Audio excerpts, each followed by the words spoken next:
Do I have everybody's attention now? Yo, bienvenue sur Catch Attrape, la chaîne par 4. Aujourd'hui, une review du retour vers le passé avec Survivor Series 2012. J'ai déjà fait le Night of Champions, LNSL. Si vous voulez aller voir les vidéos, sont en ligne. On commence sans plus tarder avec un match traditionnel de Survivor Series, mais par équipe. Du côté SmackDown, nous avions Tyson Kidd, Justin Gabriel, Brodus Clay, Rey Mysterio, Sin Cara. Du côté de Raw, nous avons Lord Tensai, Epico, Primo, Darren Young, Titus O'Neil. Et voilà, donc je vais vous faire les éliminations. Premier éliminé, c'est Brodus Clay sur un sweat-on de Lord Tensai. Deuxième éliminé, c'est Lord Tensai, Justin Gabriel réussit à lui faire un roll-up. Troisième éliminé, Titus O'Neil par Tyson Kidd qui lui fait un roll-up. Tyson Kidd qui a été éblouissant dans ce match.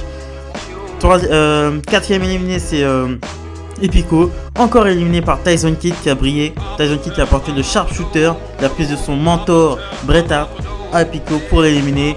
Et le cinquième éliminé, c'est Primo qui est éliminé par Rey Mysterio qui fait Primo est éliminé par Rey Mysterio qui fait un roll-up. Le sixième éliminé, le dernier, Darren Young qui se mange un 619, un moonsault de la part de Sin Cara, un moonsault de la part de Justin Gabriel, une descente du coude de la part de Tyson Kidd et Rey Mysterio qui finit avec son splash pour le compter. Donc l'équipe de Rey Mysterio, l'équipe de SmackDown a décimé totalement l'équipe de Raw. La team, victoire de la team Half-Life. C'était un très bon opener, très bon opener avec des techniciens sur le ring. C'est Justin Gabriel, Tyson Kidd qui est au meilleur de sa forme, Rey Mysterio, Sin Cara qui botchait pas encore. C'était magnifique. Et puis de l'autre côté, t'avais un Titus O'Neil qui faisait rire. Franchement, Titus O'Neil, je trouve Titus O'Neil hilarant. Voilà. Avec, il y avait un peu de poids avec Tensai. Non, franchement, c'était bien foutu. On enchaîne avec, on retrouve Caitlyn qui se fait attaquer en backstage. Caitlyn qui a un match contre Eve un peu plus tard dans la soirée. Enfin, le prochain match, ce sera ce match-là. Elle se fait attaquer en backstage. Elle réussit à démasquer celle qui l'a attaqué. Et il se trouve que c'est Asuka qui a visiblement été envoyée par Eve. On enchaîne ensuite avec Eve et Caitlyn pour le championnat des divas. Eve domine le match, clairement. Mais il suffit d'une erreur d'inattention pour que Eve réussisse à prendre le dessus. En fait, Caitlyn allait sortir du ring. Eve a tiré le tapis du ring. Ce qui fait que Caitlyn s'est cassé la gueule sur l'éperon du ring. Eve l'a mise sur le ring et lui a fait son neckbreaker pour la victoire. Eve qui conserve son titre et qui assoit sa domination en même temps sur le roster féminin de 2012. Cesaro contre R-Truth pour le titre US Championship. Cesaro, franchement, ça fait plaisir de voir ce Cesaro là. Le Cesaro bien considéré, pas le Cesaro comique qu'on voit aujourd'hui. Le vrai Cesaro qui était vraiment le Suisse, le Superman suisse dur. Il arrivait pour faire son match pour le titre US. C'était un, je sais pas, mais il y avait quelque chose. Cesaro avec le titre des États-Unis, il lui allait super bien ce titre. Donc Cesaro contre R-Truth pour le titre des États-Unis, ça a été un bon match. R-Truth a gagné sa chance pour le titre en battant Lord Tensai.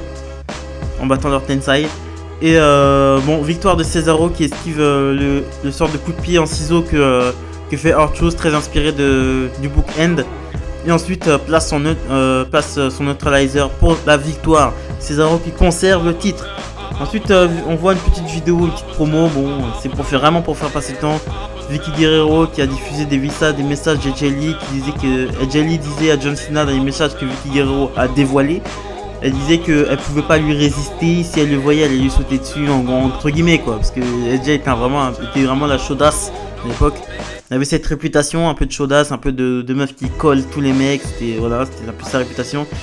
Et donc AJ vient sur le ring et pour se venger, on se voit autour de Vicky Guerrero à table avec Ricardo Rodriguez en train de manger ce qui s'apparente à un burrito. Aussi on la voit à table avec Jim Ross et on la voit avec Brodus Clay, c'est clairement un montage en tenue de léopard et voilà quoi. Ensuite elles se prennent la tête et Tamina que je n'ai pas reconnu attaque Vicky Guerrero, attaque AJ Lee et lui fait la prise de son père, le splash de Jimmy Superfly Snuka. Tamina, putain, et l'angle se finit comme ça. Tamina, j'ai pas reconnu. Wow, je me suis pas rendu compte parce que Tamina, ça faisait très très longtemps que je l'avais pas vu. Et elle réapparaît en ce moment du côté SmackDown et elle a un match pour le titre contre contre machin. Un match pour le titre à SmackDown. Et là, le poids qu'elle a pris, mais elle est énorme aujourd'hui. Elle est vraiment énorme. Avant, elle était toute fine, c'était un bâton. Je vous invite. Non, je vais vous mettre une photo de Tamina pour que vous vous rendiez compte avant, après, parce que j'étais vraiment choqué. Bayley, la championne SmackDown, Bayley. Mais j'étais vraiment choqué. Putain la vache, je me rendais pas compte qu'elle avait pris autant de poids. C'est comme si, en fait, de toute façon vous avez les images, je vais vous montrer les images et vous allez vous comparer vous-même. On enchaîne ensuite avec Josh Matthews qui interviewe Paul Heyman qui nous rappelle que CM Punk est champion depuis 354 jours et est le 8e plus long champion WWE de tous les temps. Et il nous dit aussi que c'est le seul homme à avoir battu Ryback. On enchaîne ensuite avec Sheamus contre Big Show pour le titre poids lourd. L'histoire est que Sheamus a battu Sheamus pour devenir champion des poids lourds à Hell in a Cell. Voilà, et Sheamus part à la reconquête de son titre, mais Big Show s'amuse à attaquer Sheamus un peu dans tous les sens. Il a attaqué Sheamus dans un bar, il a attaqué son grand ami William Regal. Voilà.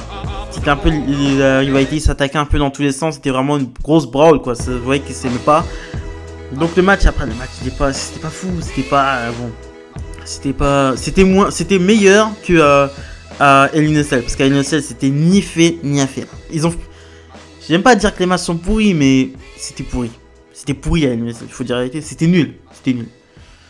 Sheamus à un moment donné, ça, il y a eu grosse pop pour Sheamus quand il arrive à porter le electric chair sur Sheamus à un moment donné. À un moment, il place son white nose. Sheamus a réussi à placer son white nose et il place un brogue kick par erreur à l'arbitre. Pendant que. Il place un brogue kick à l'arbitre et à un moment, Sheamus, il va voir l'arbitre pour vérifier s'il va bien. Et Big Show l'allume avec son KO punch et un autre arbitre arrive et fait le compter. Donc, victoire de Big Show. Mais au moment où Big Show repart, l'arbitre annonce au micro que comme Big Show, en fait, c'est Big Show qui a poussé l'arbitre dans le pied à Sheamus. Donc, c'est à cause de Big Show que l'arbitre s'est bouffé le brogue kick. Donc. Big Show conserve la ceinture, mais Sheamus gagne par disqualification. Donc Big Show commence à péter un câble, mais Sheamus lui met des coups de chaise par derrière, lui met des coups de chaise jusqu'à l'entrée du ring, et après il lui met un brogue kick et il célèbre avec le public. On enchaîne ensuite avec le Survivor Series, le match Raw contre SmackDown. Là le vrai match, c'est pas le match en pré-show. Donc nous avons Team Ziggler, Del Rio, Damien Sandow, David Otunga, Wade Barrett et Team Foley, Kane, Bryan, Orton et Kingston et Miz. Ce match-là, à la base, ça devait pas être comme ça. À la base, ça devait être Team CM Punk contre Team Foley. Ça devait être ça, à la base. Mais à un moment donné, voilà, il y a eu beaucoup de... Je sais pas ce qui s'est passé. La logique des choses aurait voulu que ce soit Team CM Punk. C'était parti pour être comme ça. Ils ont préféré mettre CM Punk dans le match contre Ryback et Cena. Ça, franchement, c'était... Pour moi, Survivor Series, c'est un des shows que je préfère. Et pour moi, le match des Survivor Series, ça doit être le dernier. Pour moi, ça doit être le dernier. Ça doit être vraiment le main event. Parce que c'est le meilleur, quoi. Donc, je vais vous faire les éliminations ordre par ordre. Damien Sandow éliminé en premier. Il essaye de fuir, mais Kane le ramène sur le ring et lui place un chokeslam. Le deuxième éliminé, c'est Kane par un zigzag. Juste après qu'il ait placé le chokeslam sur Sandow, Ziggler met un zigzag sur Kane et l'élimine. Le troisième, c'est David Otunga qui abandonne sur le Yes Lock Daniel Bryan. Le numéro 4, Kofi Kingston qui prend le Bull Hammer, prise que j'adore, de Wade Barrett. Le cinquième éliminé, c'est Daniel Bryan par Alberto Del Rio qui lui place le Cross Arm Breaker. Le sixième éliminé, c'est le Miz par un Shining Wizard de Del Rio en plein sur la nuque. Et le septième éliminé, c'est en fait Orton avait mis un DDT. Il restait que Ziggler et Orton. Orton met un DDT à Dolph Ziggler, mais au lieu de lui porter le RKO, il tente le pun kick, mais est contré en super kick pour la victoire de Dolph Ziggler. Dolph Ziggler qui remporte la victoire pour son équipe et qui a une grosse victoire contre Orton. J'étais grave étonné, ce match était bon et voilà. De toute façon, les matchs sur Survivor Series à plusieurs, ça tient toujours ses promesses. C'est très rare qu'un show sur Survivor Series soit mauvais. Pour moi, voilà, Royal Rumble, Survivor Series, c'est deux shows valeur sûre. Valeur sûre, il y aura du positif. C'est pas WrestleMania, il peut y avoir il y a des WrestleMania qui sont pourris, hein, de A à Z. Mais un Survivor Series de pourri de A à Z, Après, j'ai pas vu les Survivor Series. C'est quoi ça fait, ouais, parce que ça fait partie quand même du Big Four. Mais j'ai pas vu tous les Survivor Series. Mais la plupart du temps, ceux que j'ai vus, ils étaient bons. On enchaîne avec le main event of the evening. Triple Threat match. Match triple menace entre John Cena, CM Punk et Ryback. Bon, j'ai noté ce que j'avais, ce que j'ai vu. Hein. Bon, j'ai vu une double souplesse de la. Bon, le match, le main event de Survivor Series 2012 est largement meilleur que celui de Hell in a Cell. Je vous le dis tout de suite. C'était bon, pas non, je mens, pas largement meilleur, mais il était meilleur. Il était plus appréciable. Voilà, c'était pas CM Punk en train de se faire défoncer dans une cage pendant 5 minutes quoi. Voilà. Donc double souplesse de CM Punk et Cena sur la table des commentateurs. John Cena qui sort du GTS, CM Punk qui sort du AA habituel. À un moment, Ryback place son Shero Shot sur Punk.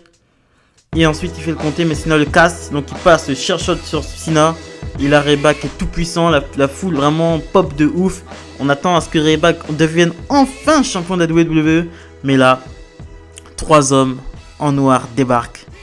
Rollins, Reigns et Ambrose font leur début dans le roster principal, le Shield. Et commence. Et ils défoncent Ryback, ils explosent, ils font une powerbomb sur la table des commentateurs. Et c'est un peu qu'on profite pour faire le compter sur John Cena. Les débuts du Shield, j'avais oublié que ça se faisait sur Series 2012. À l'époque j'étais fou. Parce que je suis un grand fan de CM Punk, hein, c'est pas un secret. Mais à l'époque, pour moi, la logique des choses aurait voulu que ce soit CM Punk le chef. Ça devait être construit comme ça. CM Punk, c'est lui qui a l'idée du Shield en fait. C'est lui. Et à la base, c'était pas Rollins, Ambrose et Reigns. C'était Rollins, Ambrose et Chris Hero. C'était Rollins, Ambrose et Chris Hero. Cassius Ohno chez WWE. C'était ça à la base. Mais ils ont changé, ils ont voulu mettre Roman Reigns parce qu'ils ont voulu que Roman Reigns, voilà, ils ont voulu le faire un peu parce qu'ils voulaient mettre Roman Reigns en avant. Ils voulaient mettre Roman Reigns en avant. Ils ont pas eu tort, non, mais bon. Mais à la base, ça devait être CM Punk le chef. Je suis désolé, ça devait être CM Punk. Et il y a même une pub. Dans WWE 13, il y a une pub où CM Punk est dans il est en hauteur par rapport à des soldats. Tu vois des soldats habillés en Shield, plusieurs. Et CM Punk, il a la veste du Shield, il est habillé comme le Shield. Mais c'est genre un mois avant que le Shield arrive. Parce que CM Punk, il a des cheveux encore dans la pub. Dans la pub, CM Punk, il a des cheveux. Et le Shield n'existe même pas encore. Déjà, le Shield, il n'existe même pas. Et CM Punk a déjà la veste du Shield. Et il est déjà habillé comme le Shield en fait. Il est habillé comme le Shield. Et il y a des gens. Il est en train de faire un discours comme un président qui fait un discours voilà. Un président qui fait un discours, il a son petit truc surélevé. Et il parle comme ça avec la tenue du Shield à des gens qui sont habillés comme le Shield. Regardez cette pub, je vais vous mettre des images. Je vais vous mettre des images. Et voilà. C'était prévu que CM Punk, bon. Indirectement, oui, les attaques, je pense que parce qu'ils ont voulu faire porter le chapeau à Paul Heyman. Il y a eu une petite enquête qui dirige le Shield, machin, mais ça devait être CM Punk obligatoire. Je sais pas comment ils ont pu faire ça. Je comprends pas. Après, ils auraient trahi peut-être CM Punk, qui serait parti de leurs ailes, mais CM Punk devait être le chef du Shield. C'était évident. Et pour moi, il y aura toujours un goût toujours un peu de. En fait, ce que faisait le Shield n'avait vraiment aucun sens pour moi. Ils sont super bien réussis. Hein. C'est les années 2010, c'est le meilleur groupe, des années 2010, clairement. Mais pour moi, ils faisaient n'importe quoi. Ils étaient pas cohérents en fait. Le truc, c'était le Shield, c'était quoi? C'était la justice, je crois. La justice. Ils disaient qu'ils étaient le bouclier de la justice contre l'injustice en fait.